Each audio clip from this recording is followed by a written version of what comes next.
Theodore. There's another story coming right up, and you can always learn more about Theodore Tugboat on the internet. Find us through PBS Online. Pushing and a pulling in the great big harbor, in the great big world is so much fun. So many brand new things to discover. Waking with the sun, gotta get the job done. Oh, Theodore and Emily, boat up Hank and George and the harbor master too.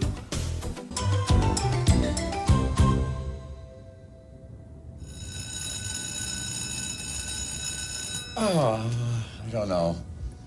I just don't know. Hello. I'm just trying out my new bell here.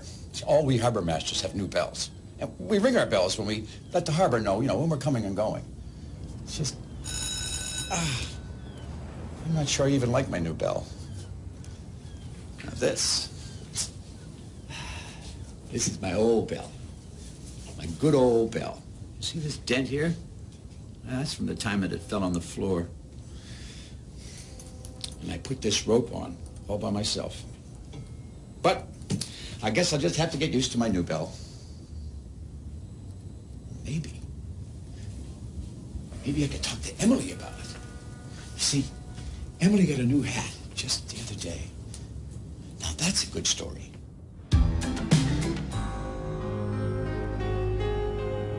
Theodore, Hank, and Emily were on their way home to the Great Ocean Tug and Salvage Company dock after a long day. Emily? Called the dispatcher. Yes, sir, said Emily slowly. I have a surprise for you. You do? Said Emily. Oh, I love surprises. I have decided that you are to have a new hat, announced the dispatcher. A new hat? Repeated Emily slowly. Yes, said the dispatcher. You are too big now for that old hat. Well, the dispatcher thought Emily would be happy about getting a new hat. But Emily didn't say a word.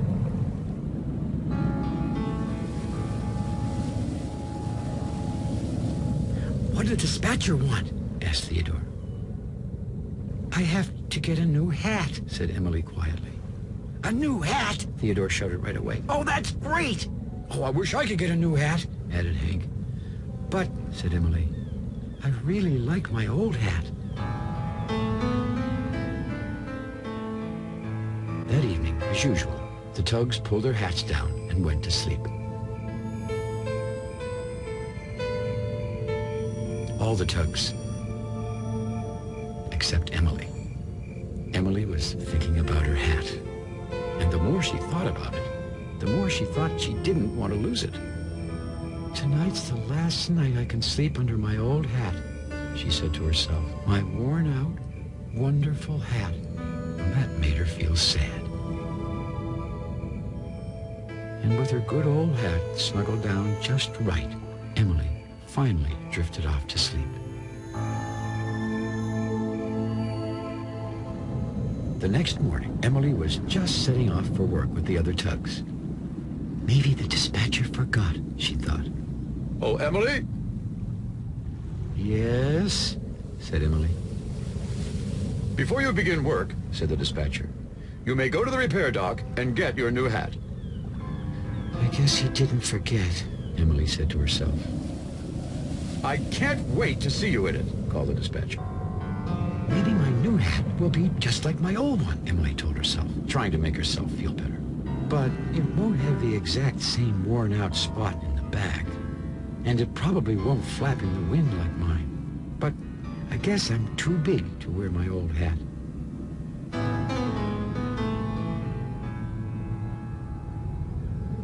Goodbye, hat, Emily said out loud. I'm really gonna miss you.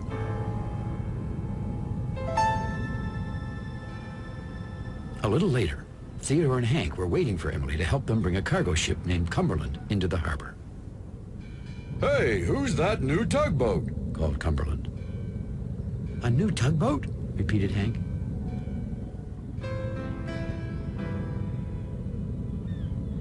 It's not a new tugboat, gasped Theodore. It's Emily. Oh, we didn't know it was you. Because of your new hat, shouted Hank.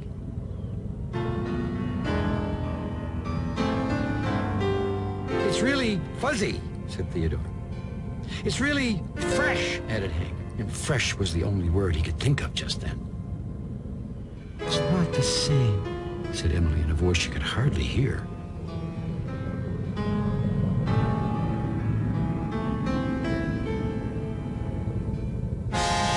Hey, who's the new tug? It was Petra, the pilot boat. Petra's job was to help guide the tugs into the harbor with the big ship. Oh, Emily, she said, floating closer. I didn't know it was you in that new hat. I don't feel like me in this new hat, said Emily softly.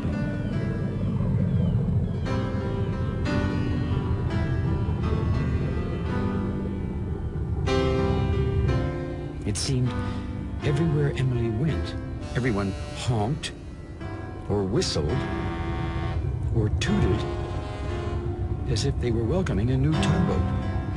No one knew it was Emily under her new hat. What's yellow with fuzz on top of a tug? It was another one of Benjamin's riddles.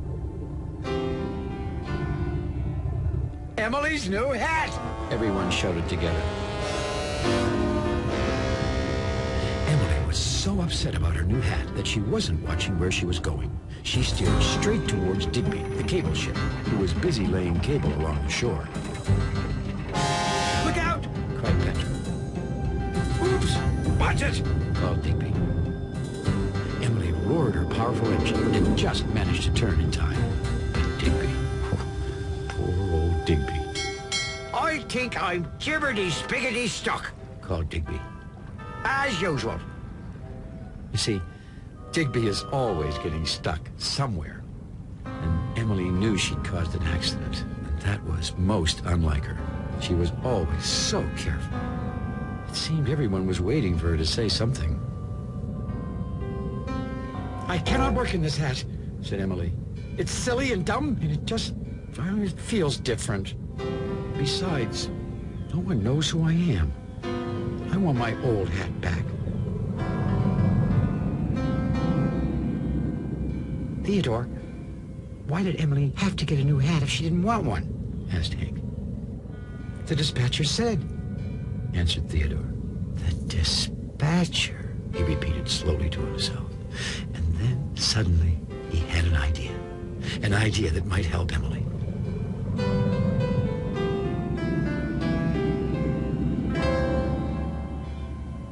Emily floated all the way to her favorite thinking place, under Owen, the oil rig, and turned off her engine. I'm never going anywhere in this silly hat. Somehow, without her old hat up there on her head, it felt like nothing would ever be right again.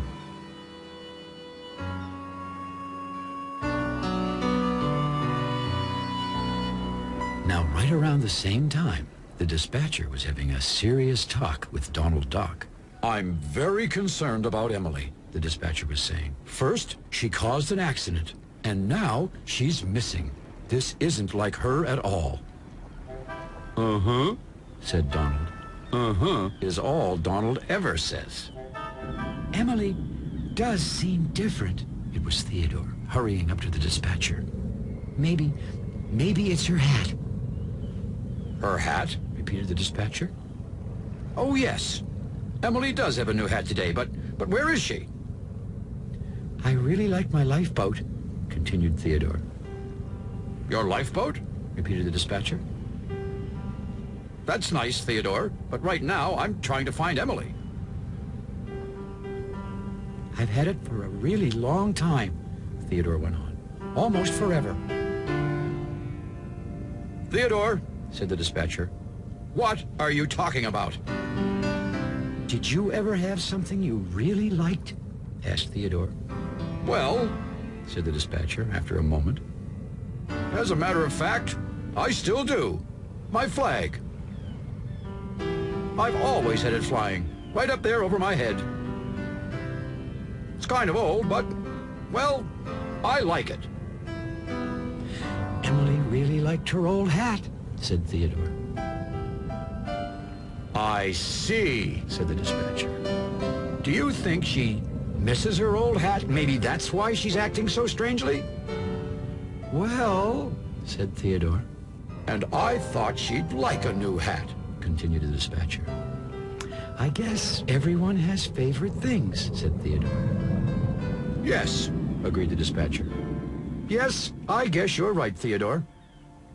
Theodore? Now, where did Theodore go? Said the dispatcher. Everyone is disappearing in this harbor today. Uh-huh, Said Donald.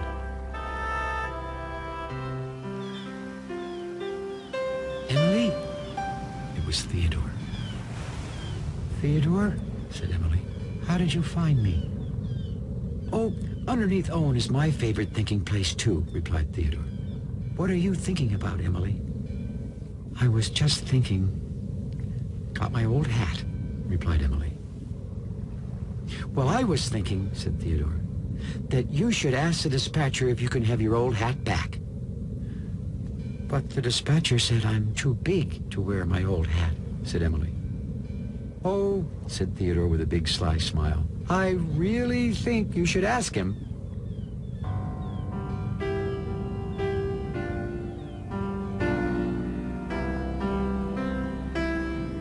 Ah, Emily, there you are, Said the dispatcher. I was just thinking. I was thinking too, said Emily, before the dispatcher could finish, that I really want my old hat back. It had a worn-out spot on the back, and it flapped in the wind, and I really miss it. And besides, no one knows who I am in this new hat, I would really like you to have your old hat back, too. said the dispatcher. You would? Said Emily. Yes, I would, Repeated the dispatcher. After all, everyone has favorite things. They do, said Emily slowly, and then she smiled a great big smile. Yes, they sure do. Theodore and Hank had just finished pulling Digby off the beach before the sun set for the day. Thanks, Tugs. Tooted Digby. We still have to get Cumberland to his dock, said Hank. How will we do it without Emily? Well, what's everyone waiting for? Well, even in the last light of twilight, Theodore and Hank knew who it was as soon as they saw that soft, floppy, familiar old hat. Emily! They shouted together. Let's finish docking this ship, said Emily. Right, smiled Theodore. Let's go, added Hank. Sounds good to me. Called Cumberland. Emily felt like her old self again.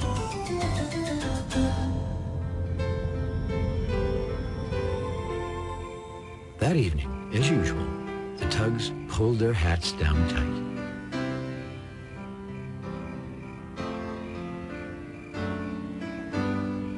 And with her good old hat snuggled down just right, Emily drifted off to sleep, dreaming of all the wonderful things she'd do tomorrow.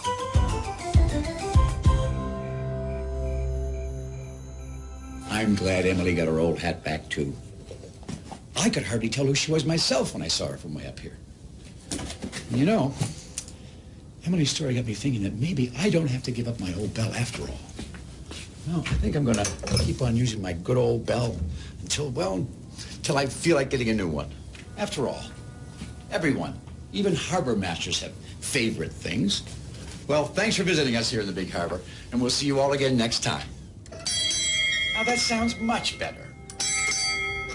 Theodore, he's a tugboat and a friendly tugboat too.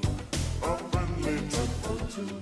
Oh, Theodore and Emily, Voda, Hank and George and the harbor master too.